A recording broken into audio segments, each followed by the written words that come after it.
Today I'm going to show you how to install FiveM on your PC in just a few minutes. So before starting, please subscribe to iZor. First, keep in mind that FiveM does not support GTA 5 Enhanced yet. So you need to have GTA 5 Legacy installed first. Once that's done, go to fivem.net and click on Download Client. Read the terms of service, click Agree, and then download will begin. After the file is downloaded, open it and FiveM will start installing automatically. It will also begin updating itself. If FiveM can't find your GTA 5 folder automatically, it will ask you to locate the game manually. Here is how to find it depending on your launcher. For Rockstar Games Launcher, open Rockstar Games Launcher, go to Settings, select GTA 5 Legacy and then click on View Installation Folder.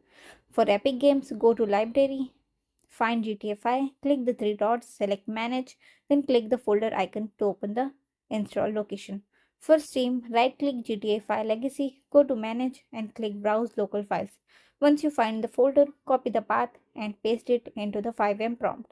FiveM will now verify your game files. If you see an update alert, just click Yes. After the installation finishes, log in using your Rockstar Games, Epic Games or Steam account. And that's it. FiveM is now installed and you are ready to join servers and start role playing. If this guide helped you, don't forget to like, subscribe and share this video with your friends. Enjoy!